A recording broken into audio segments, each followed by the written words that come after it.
The Willow Creek Meadows cul-de-sac appeared as a suburban utopia, mailboxes arrayed like dutiful soldiers, hedges trimmed to HOA perfect standards, and lawns whispering conformity.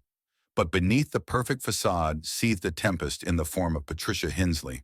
The just-installed HOA vice president, she used her unpaid position with the authority of something divine. I had been there only 6 months, just a naive newcomer, hoping for the worst to be intrusive neighbors or a marauding squirrel. How little did I know.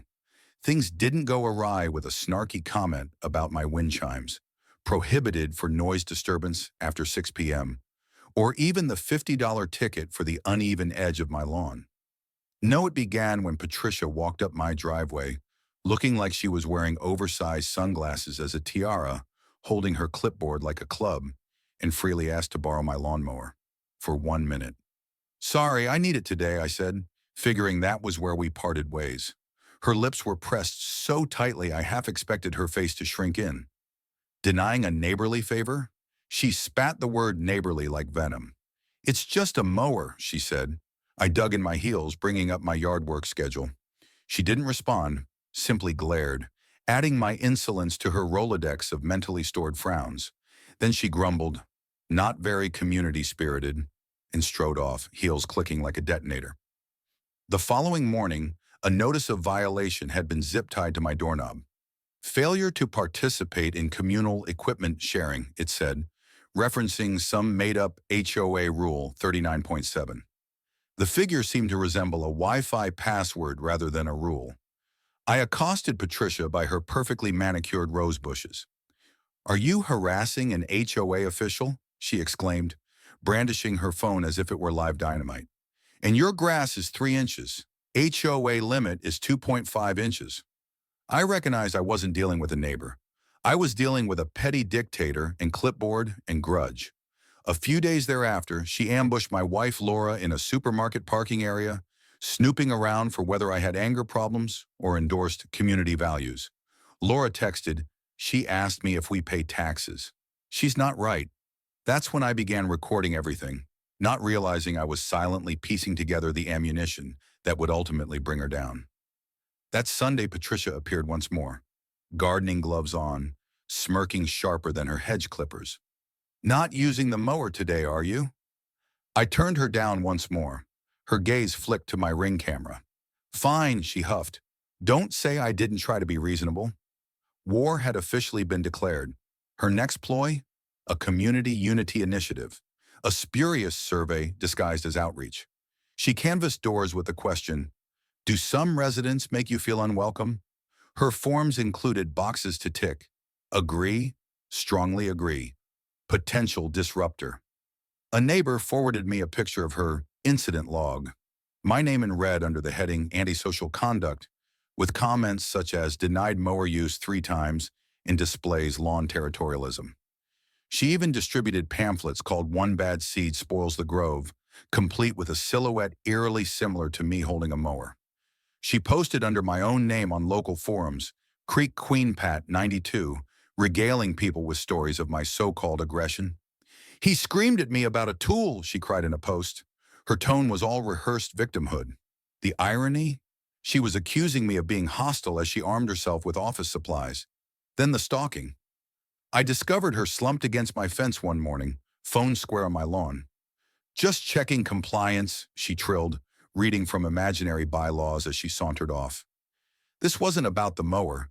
This was about power. She even attempted to enlist my neighbor Greg, the no-nonsense retired vet, to testify against me. She laughed him out of his garage. Still undeterred, Patricia created a petition calling me a non-cooperative resident, but wouldn't produce a single signature. HOA President Mark emailed me, "I don't know what she's doing." Then she convened an emergency session on neighborhood harmony. 10 individuals attended. 9 departed when she put before them her PowerPoint presentation with a slide titled Threat Area and a picture of my house.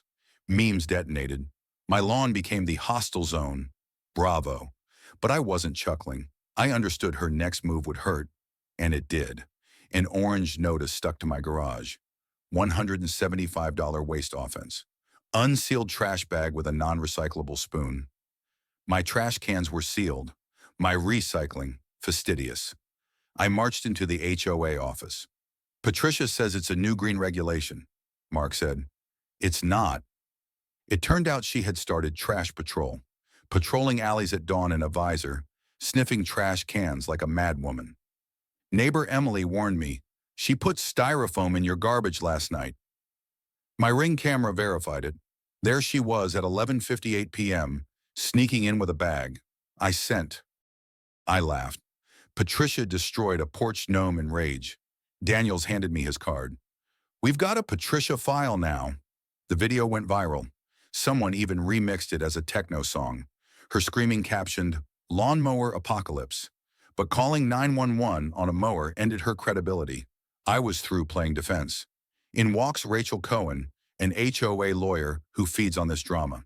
She gobbled my video, laughed and said, she picked the wrong mower. We sent a cease and desist letter in the name of harassment, defamation, and abuse of authority. We emailed it, placed it on her doorstep, and posted it in public. She stood in her driveway, holding her HOA badge, glaring at my Ring cam. Neighbors appeared. They testified one by one. Patricia fined Lisa for early Christmas lights, accused Tom of suspicious mulch odors. Rachel compiled a harassment complaint for the county.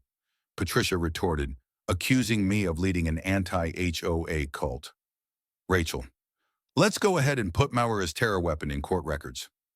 At the following HOA meeting, convened in Patricia's driveway for transparency, Rachel stunned everyone. Patricia's term as vice president had ended 6 months prior. HOA bylaws necessitated re-election. All fines, all notices, not valid. Patricia shouted, I was reappointed by consensus. Mark, there's no record of that. The audience burst into cheers. Rachel revealed more. Patricia's abuse of power, fabricated notices, fictitious rules. Zoning clerk Sam verified it. She was a fake. Patricia was prohibited from HOA positions. Her Harmony survey wiped away. But she was not done. She called for a special election for VP. Just one name on the ticket. Hers. Flyers for Willow Future League. Ballots filled in a tote bag. She counted them herself. Rachel found a fabricated digital signature by Mark. This is fraud. At the actual meeting, Patricia appeared with a VPC sash on her chest, waving ballots. Sam, 12 names are false, including a dead cat. Fluffy. The audience laughed. Rachel pressed criminal charges, election fraud, forgery, impersonation. Then the cameras arrived. Greg uncovered a nanny cam in his hedge. Others found birdhouses, fake rocks, fence knots, all concealing surveillance equipment. Teenager Liam tracked the Wi-Fi, HO_HQ. Password, no lawn mercy. Rachel, audio enabled, that's a felony. We pulled the cams out like undercover agents. Sam followed the signal to Patricia's attic, receiver and laptop holding files, such as Tom's bin violation, .mp4. During an inspection, she yelled about privacy. Rachel, you illegally recorded us.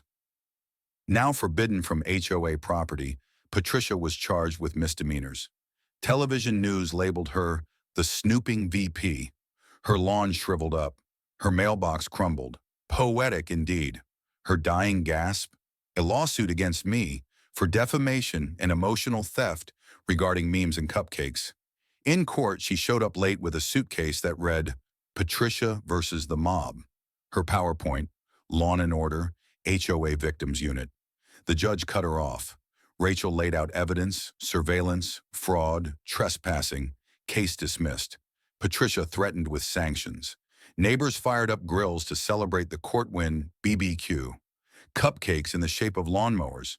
An audit revealed $15,000 in HOA misspent funds, spa trips, a side business, and mower diplomacy through her cousin's firm.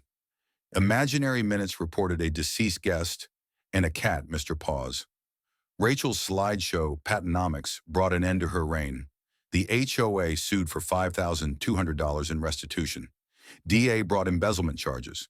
Patricia's house was put on the market. Note on the sign, cursed ledger inside. At the dedication of a new bench on neighborhood green space Engraved after Patricia, Think Wiser, a time capsule contained her imaginary infractions and Fluffy's ballot. Her garage sale was the stuff of legend.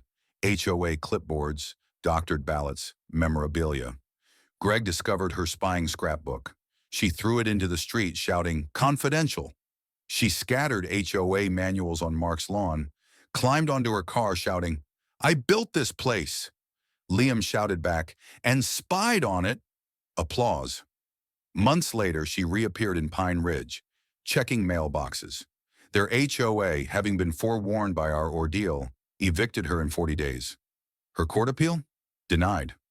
Legend has it she now lives off the grid, surrounded by plastic flamingos without power. And that bench? It remains standing, a reminder that unity prevails over tyranny. I mow in peace now, because we didn't just win, we built a legend.